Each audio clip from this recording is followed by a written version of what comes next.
BTech, degree, కుదిరితే MBA లేదా MCA ఇలాంటి ఉన్నతమైనటువంటి చదువులు చదివి ఏదైనా పెద్ద కంపెనీలో ప్లేస్మెంట్ కొట్టాలని, అదేవిధంగా పుస్తకాలతోని కుస్తీ పట్టి సర్కారు కొలువు కొట్టాలని చాలామంది యువత ఆలోచిస్తూ ఉంటారు. కానీ కొద్దిమంది యువత మాత్రం వ్యాపారం లేదా వ్యవసాయం చేసే దిశగా అడుగులు వేస్తుంటారు. అట్లా విభిన్నంగా ఆలోచించే వారిలోనే భూపాలపల్లి పట్టణానికి చెందినటువంటి కారల్ మార్క్స్ కాలనీకి చెందిన భగవాన్ ఒకరు.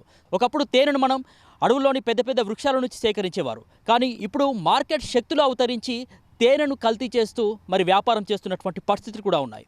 ఈ నేపథ్యంలోనే మరి ఏదైతే పర్యావరణాన్ని మేలు చేస్తూనే మరి యొక్క పర్యావరణాన్ని కాపాడుతూనే రైతులకు సంబంధించి ఆదర్శంగా నిలుస్తూ వాళ్ళ పంటల జీవ వైవిధ్యాన్ని కాపాడుతూనే మరోవైపు ఈ యొక్క తేనె ఉత్పత్తి చేస్తూ ఆదాయం పొందుతున్నాడు భగవాన్ గారు. సో ప్రస్తుతం మనం భూపాలపల్లి పట్టణంలోని ఎమ్మెల్యే క్యాంపు కార్యాలయం ముందు ఉన్నటువంటి ఖాళీ స్థలంలో ఇక్కడ చూడొచ్చు. సో ఈ బాక్సుల ద్వారా తేనె ఉత్పత్తి అవుతూ ఉంటుంది.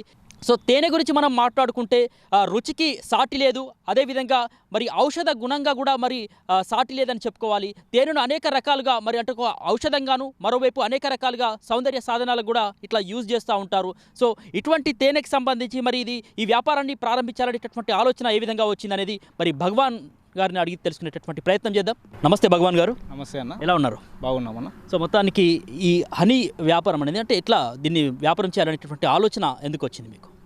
ఇప్పుడున్న కాలంలో మొత్తం కల్తీయే ఉంది. మనం ఏ ఆహారం తీసుకున్నా కూడా కల్తీ ఆహారమే తీసుకుంటున్నాం. అందుకని భూపాలపల్లి పట్టణ ప్రజలకు, ఇక్కడున్న ప్రజలకు మంచి ఆహారాన్ని అందించాలన్న ఒక ఆలోచనతోని ఇది బిజినెస్ మనం స్టార్ట్ చేయడం జరిగింది. ఇది శాస్త్రీయ పద్ధతిలో తేనెటీగల పెంపకాన్ని మనం ఇక్కడ భూపాలపల్లిలో నిర్వహించడం జరుగుతుంది. సో అంటే ఎన్ని బాక్సులు మీరు స్టార్టింగ్లో స్టార్ట్ చేశారండి మొదట్లో? అంటే దాదాపుగా నేను 3 నెలలు అవుతుంది. 3 నెలలకు నేను స్టార్ట్ చేసినప్పుడు ఫస్ట్ 110 బాక్సులతో చేయడం జరిగింది. మనము ఈ బాక్సులు కొన్ని ఇక్కడ పెట్టడం జరిగింది, మరికొన్ని జగిత్యాలలో పెట్టడం జరిగింది. ఇది ముఖ్యంగా రైతులకు రిలేటెడ్ ఈ తేనెటీగల పెంపకం అనేది. సో మొత్తానికంటే ఈ పెట్టుబడికి సంబంధించి ఎంత పెట్టుబడి పెట్టారు మీరు? నేను కేంద్ర ప్రభుత్వం ద్వారా పిఎంఈజీపీ లోన్ తీసుకొని ఒక 10 లక్షల పెట్టుబడి పెట్టడం జరిగింది. దాని ద్వారా నేను ఈ బిజినెస్ అనేది స్టార్ట్ చేయడం జరిగింది. సో మొత్తానికంటే మా ప్రేక్షకులు కూడా చూపిస్తారా ఒకసారి ఆ షీల్డ్స్ ఓపెన్ చేసి ఎట్లా దీనికి సంబంధించినటువంటి తేనె ఉత్పత్తి చేస్తాయి హనీ అనేది ఒకసారి? తప్పకుండా అన్న, తప్పకుండా చూపించగలుగుతాం.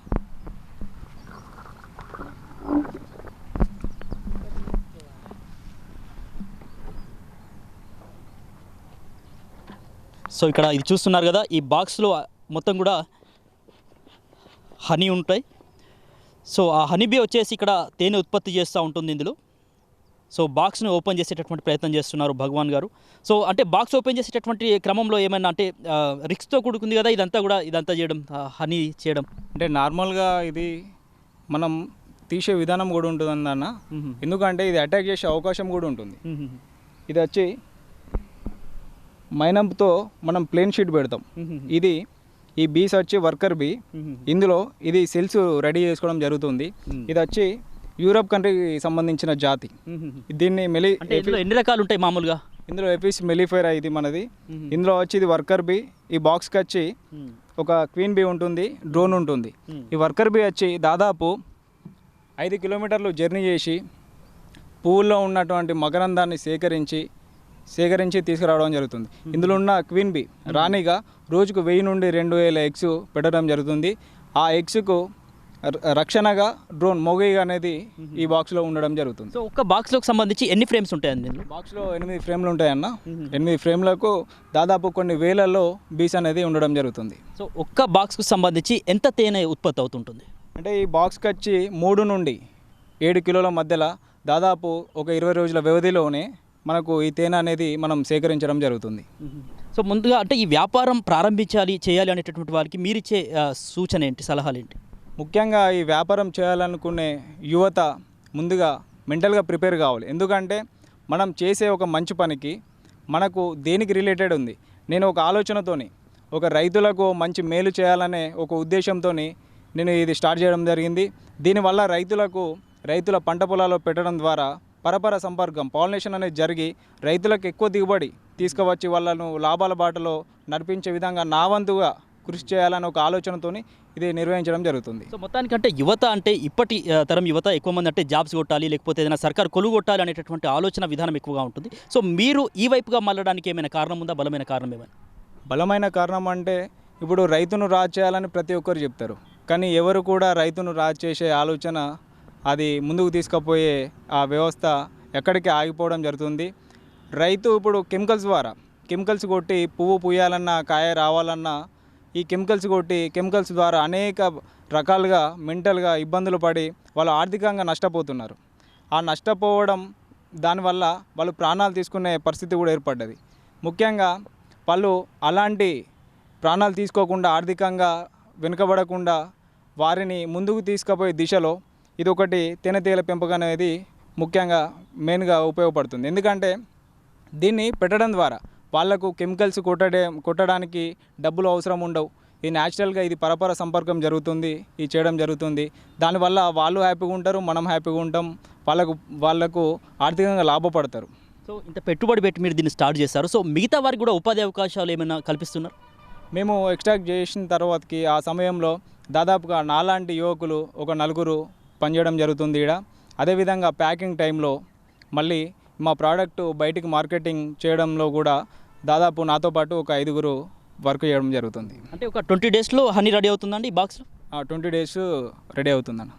సో రెడీ అయినటువంటి ఆ హనీకి సంబంధించి అంటే మీరు మార్కెట్లో అమ్మకాలు చెప్తారా, లేకపోతే డైరెక్ట్ పబ్లిక్కి అమ్ముతున్నారా, ఎట్లా అసలు?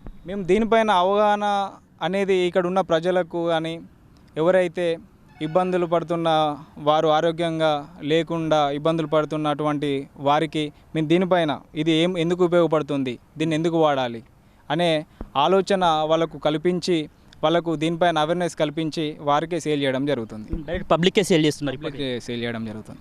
సో మొత్తానికంటే ఈ బాక్స్లో సేకరించినటువంటి తేనెకి సంబంధించి అంటే దీనికి సంబంధించి మీరు వ్యాపారాన్ని విస్తరించేటటువంటి క్రమంలో భూపాలపల్లితో పాటు ఇంకా ఇక్కడ ఇతర ప్రాంతాల్లో పెట్టేటటువంటి ఆలోచనలు ఏమైనా చేస్తున్నారా? మేము అంటే మాది ఇది బాక్స్లో వచ్చేసి రైతులు వివిధ పంటలు వేయడం జరుగుతుంది. వాళ్ళ పంటలకు కావాల్సిన సమయంలో వాళ్ళకు ఫ్లవరింగ్ వచ్చిన సమయంలో మమ్మల్ని కాంటాక్ట్ కావడం జరుగుతుంది.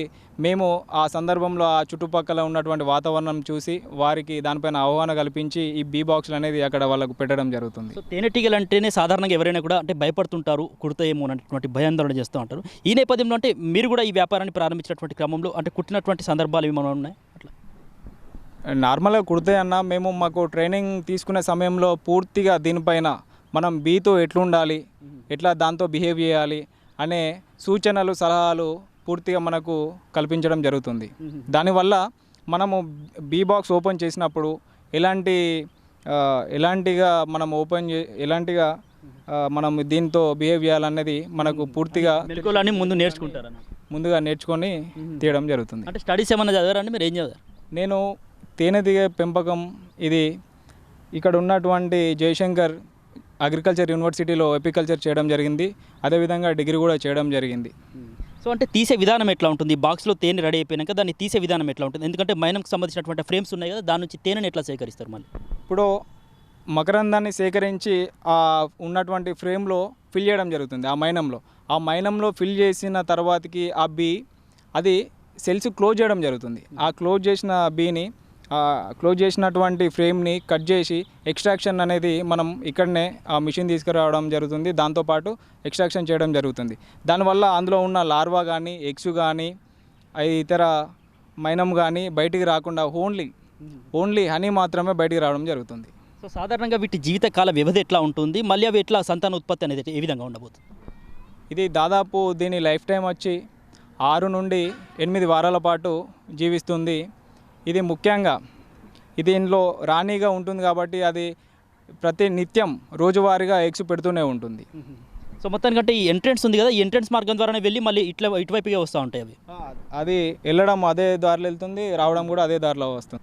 ఇది పొద్దున టైంలో బయటికి వెళ్ళడం జరుగుతుంది. రోజువారీగా అది నెక్టార్ కలెక్ట్ చేసుకొచ్చి దాదాపు ఒక బీ వచ్చి 5 కిలోమీటర్లు జర్నీ చేసి దాదాపుగా 16,000 పుష్పాల పైన వాలి అందులో మకరందాన్ని సేకరించి అది తీసుకొచ్చి ఇందులో నింపడం జరుగుతుంది. అదేవిధంగా ఇందులో ఉన్న ప్రతి బీ కూడా బయటికి వెళ్ళి రోజువారీ పని కూడా చేయడం జరుగుతుంది. సో ఇక్కడ మనం బాక్స్లను చూడవచ్చు. ఒకసారి బాక్స్లను చూస్తే ఈ హనీకి సంబంధించి కలర్స్ కూడా వేరియేషన్ ఉంది.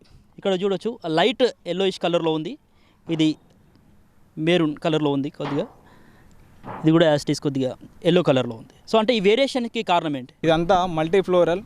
ఇది ముఖ్యంగా మనం ఇప్పుడు ఎక్స్ట్రాక్షన్ చేసినప్పుడు ఒక కలరే రాదు, మనం చేసిన ప్రతిసారి డిఫరెంట్ కలర్స్ వస్తుంది. అదేవిధంగా థిక్నెస్ కూడా మనం ఎప్పుడు ఒకటే విధంగా థిక్నెస్ కూడా రాదు. సో మొత్తానికంటే భూపాలపల్లి నియోజకవర్గంలో ఉన్నటువంటి భూపాలపల్లి జిల్లాలో ఉన్నటువంటి యువతకు మీరిచ్చే సూచనలు ఏంటంటే యంగ్ జనరేషన్లో ఇప్పుడు ఉన్నటువంటి వాళ్ళకి కొత్తగా వ్యాపారం చేయాలనేటువంటి ఆలోచన వాళ్ళకి మీరేం చెప్తారు? ముఖ్యంగా ఇప్పుడున్న సమాజంలో చాలా వరకు చదువుకొని ఉద్యోగాలు లేక తిరగడం జరుగుతుంది. వారు ఏదైనా ఉపాధి కోసం ఇతర ప్రాంతాలకు వెళ్లకుండా ఇక్కడే ఏదో ఒక వ్యాపారం చేసి అందులో మెలకువలు పూర్తిగా తెలుసుకొని వ్యాపారం చేస్తూ ముందుకు సాగాలని కోరుకుంటున్నాను. సో చూసారు కదా భగవాన్ గారు చెప్తున్నటువంటి మాట. ఈ యొక్క వ్యాపారానికి సంబంధించి అంటే ఆ మెలకువలు నేర్చుకొని తన యొక్క తేనెకు సంబంధించినటువంటి ఉత్పత్తి రంగాన్ని ఎంచుకున్నారు. ఇది కూడా ఒక వ్యవసాయ ఆధారిత పరిశ్రమగా మరి వృద్ధి చెందుతుంది. ఒకప్పుడు మన ఆంధ్రాలో కావచ్చు, లేకపోతే ఇతర ప్రాంతాల్లో మనం చూసాము తేనె ఉత్పత్తికి సంబంధించి. ఇప్పుడు తెలంగాణలోనూ ఇటువంటి ఔత్సాహిక యువకులు చేయడం వల్ల ఇది కూడా ఇక్కడ ఉత్పత్తి అనేది చాలా వేగంగా విస్తరించింది ఈ వ్యాపారం కూడా. ఈ నేపథ్యంలోనే మరి తమకు ఉద్యోగాలు లేవు, లేకపోతే తమకు సంబంధించి అవకాశాలు లేవని నిరాశపడకుండా మరి తనకు తానే అవకాశాలని సృష్టించుకొని ఈ విధంగా 10 మందికి ఆదర్శంగా నిలుస్తున్నారు భగవాన్ గారు. వీడియో జర్నలిస్ట్ సత్యనారాయణతో జయశంకర్, భూపాలపల్లి జిల్లా నుంచి సమీర్, ఆర్బీ న్యూస్.